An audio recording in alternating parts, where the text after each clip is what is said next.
Xin chào các bạn đã quay trở lại với kênh YouTube Ông Kính Đọc Truyện TV.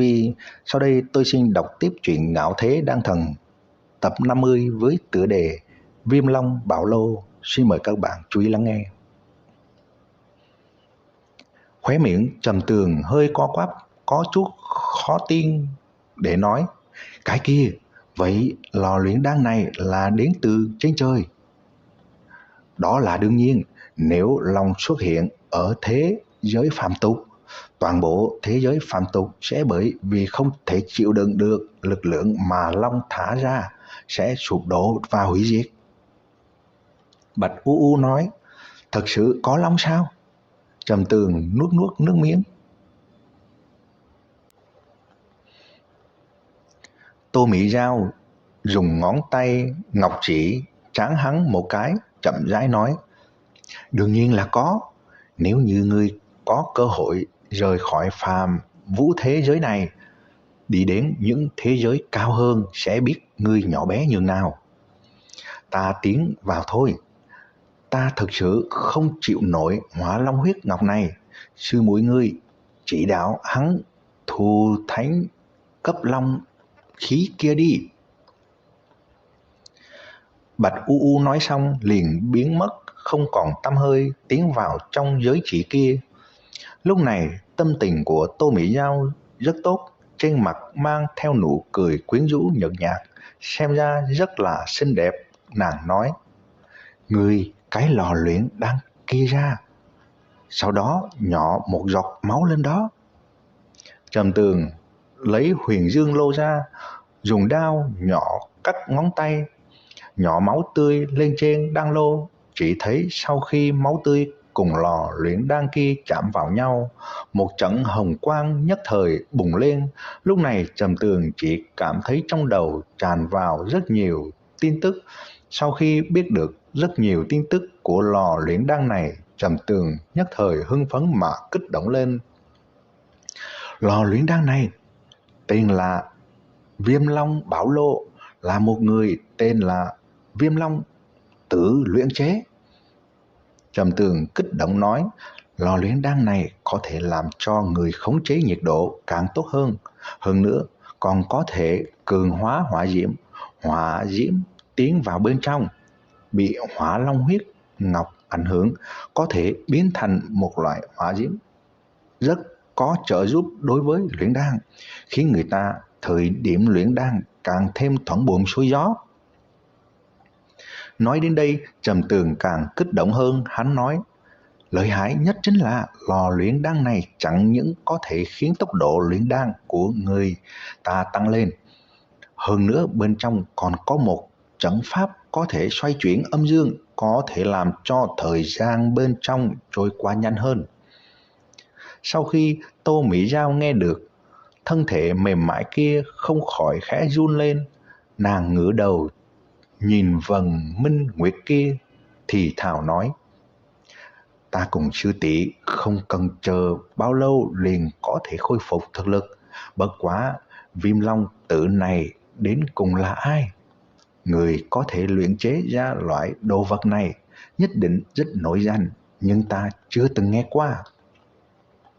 Tô Mỹ Giao hé miệng suy tư cái gì. Trầm Tường cười nói: Mỹ Giao tỷ, người đương nhiên chưa từng nghe qua. Người này là ở Thiên Sơn ta luyện chế Tẩy Tủy Đan, bình thường đều là 1 canh giờ một lò. Hiện tại ta nghĩ chỉ cần một nửa thời gian là có thể xong, thậm chí ngay cả nửa canh giờ cũng không cần. Trầm Tường nâng Viêm Long Bảo Lô kia lên, khắp khuôn mặt đều là chờ mong. Như thế xem ra ta cùng sư tỷ không cần chờ hơn vạn năm liền có thể khôi phục thực lực. Tô Mỹ Giao mị nhãn như tơ mà nhìn về phía Trầm Tường, trên mặt mang theo nụ cười yếu ớt, rất là kiều mị. Trầm Tường hơi thất thần, hắn ho khan 2 tiếng nói: có thể làm cho 2 vị tỷ tỷ sớm ngày khôi phục thực lực, tiểu đệ cũng cao hứng phi thường, ta sẽ cố gắng. Tô Mỹ Giao đi tới, dùng bàn tay nhỏ mềm mại kia vuốt ve gò má anh tuấn của Trầm Tường, phun ra hương thơm giống như u lan, trong mắt chứa đầy thu ba, nũng nịu nói: "Ngươi thật là một bảo bối, hiện tại tỷ tỷ có điểm yêu thích ngươi rồi đó." Nghe được âm thanh mềm mại khiến người ta tê dại này, cảm thụ được tay ngọc mềm mại xoa xoa, Trầm Tường nuốt nuốt nước miếng, cười khan nói: "Mỹ Giao tỷ, ta muốn bắt đầu tu luyện, ta bây giờ vẫn không cách nào phát huy ra được lực lượng của cái lò luyện đan này, ta phải nắm giữ lực mạnh càng thực." Tô Mỹ Giao gật đầu cười, sau đó hôn gò má Trầm Tường một cái, liền tiến vào trong giới chỉ. Chỉ chừa Trầm Tường ở nơi đó sững sờ. Một lúc lâu, Trầm Tường mới dùng tay sờ sờ gò má, trái tim nhảy đến càng nhanh hơn. Hắn không nghĩ tới tuyệt đại giai nhân Tô Mỹ Giao này sẽ hôn hắn làm sao không có ảo tưởng qua nắm giữ mỹ nhân này. Nhưng hắn lại biết Tô Mỹ Giao cùng Bạch U U không chỉ có tuyệt mỹ, đồng thời còn là nữ nhân phi thường lợi hại. Cho nên xưa nay hắn cũng chỉ là ảo tưởng, nhưng hiện tại thật giống như có chút muốn thành sự thật. Thật là một yêu tinh, làm cho tâm thần ta không yên.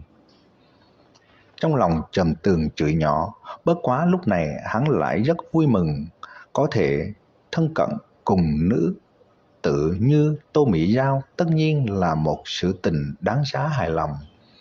Nguyên bản buổi tối Trầm Tường muốn luyện công, nhưng hiện tại hắn lại luyện đan, nắm giữ một lò luyện đan thánh cấp long khí, hắn đương nhiên phải lập tức thử nghiệm một phen.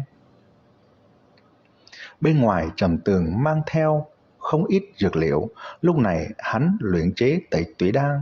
Sau khi hắn để dược liệu vào trong đan lô, tình hình bên trong lò luyện đan lập tức rõ ràng xuất hiện ở trong đầu của hắn, thậm chí một ít hoa văn bé nhỏ trên dược liệu cũng có thể nhìn ra rõ ràng. Lúc này Trầm Tường chỉ truyền hỏa diễm vào lò luyện đan, sau đó chính là thích làm gì thì làm, khống chế nhiệt độ hỏa diễm, tiêu hao thần thức cũng phi thường ít ỏi, thậm chí hắn có thể phân ra một tia thần thức để kiểm tra lò luyện đan, sau đó mình ở bên trong luyện công là được. Lúc này Trầm Tường mới biết được có một lò luyện đan tốt, thời điểm luyện đan sẽ làm ít mà hiệu quả nhiều. Đương nhiên hắn vốn có cơ sở vững chắc, vì lẽ đó dùng lò luyện đan thánh cấp long khí này luyện đan, đây căn bản là không tốn sức chút nào. Nửa canh giờ trôi qua, Trầm Tường đã luyện ra 2 lô Tẩy Tủy Đan, mỗi lô đều là 4 hạt. Hắn bình thường nhiều lắm cũng chỉ là 3 hạt. Viên Long Bảo Lô này có thể lợi dụng tất cả dược liệu, hơn nữa ở dưới thời gian gia tốc, tiết kiệm nhiều thời gian hơn so với bình thường, nhanh gấp mấy lần.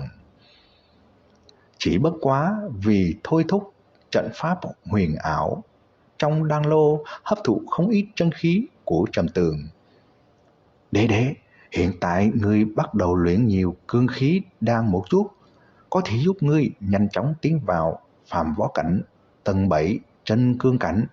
Ngươi phải biết, người bình thường là không có điều kiện dùng lượng lớn cương khí đan như ngươi.